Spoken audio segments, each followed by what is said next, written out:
Notre maison brûle, voilà ce qu'a tweeté Emmanuel Macron hier soir en reprenant la célèbre phrase de Jacques Chirac face aux gigantesques incendies qui ravagent l'Amazonie. Il ajoute ce sujet à l'ordre du jour du G7. Que va faire la France pour faire pression sur le Brésil ? Il faut qu'on soit extrêmement affirmatif. Je crois qu'aujourd'hui, sur le changement climatique, il y a ceux qui sont dans le déni, ceux qui crient au loup mais ne font aucune proposition, et nous prenons nos responsabilités.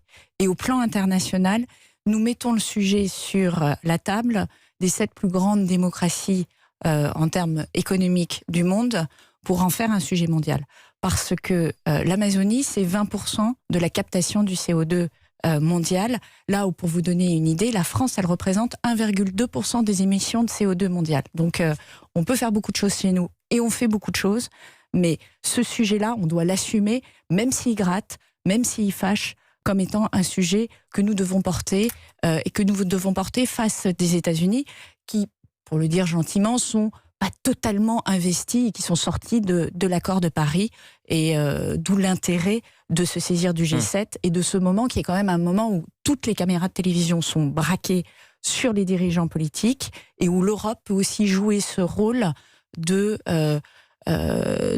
conducteur, d'avant-garde pour faire prendre conscience aux autres pays de leurs responsabilités par rapport au sujet. Est-ce qu'il faut par exemple arrêter toute discussion sur l'accord commercial qui se négocie avec le Brésil, l'accord avec le Mercosur ? Bien au contraire. Je rappelle que l'accord du Mercosur prévoit une clause de respect des engagements de Paris avec un mécanisme de sanctions si ce n'est pas respecté. Qui a demandé à ce que cette clause soit mise dans l'accord du Mercosur ? C'est la France. Et on est complètement cohérent avec notre position. Mais si ça n'est pas respecté, justement, est-ce qu'il ne faut pas agiter la menace d'arrêter complètement toute discussion ? Eh bien, c'est bien l'objet. C'est-à-dire que pas de bras, pas de chocolat.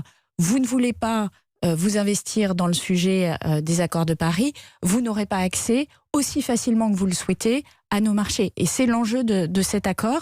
Il est clair qu'on est en train de l'évaluer et probablement ça va appeler une réflexion autour de cet accord. Je rappelle qu'il n'est pas mis en œuvre aujourd'hui. Il est dans une phase d'adoption par l'ensemble des parlements européens. Et là, l'enjeu, c'est de savoir est-ce que, à ce stade, on estime qu'on ne peut pas le mettre en œuvre, ou on le met en œuvre et on pense que le mécanisme qui bloque les échanges dans l'accord est suffisamment puissant pour justement permettre d'installer ce rapport de force. Encore faut-il que ce mécanisme de sanction puisse fonctionner. C'est exactement le sujet, et c'est pour ça que nous sommes en train de revoir le contenu exact de l'accord pour voir si ce mécanisme est suffisamment opérationnel pour faire ce rapport de force. Mais encore une fois, il faut installer un rapport de force avec le gouvernement brésilien si on veut obtenir quelque chose. Le fait de dire on s'en lève les mains fera que la forêt amazonienne continuera à brûler. Alors venons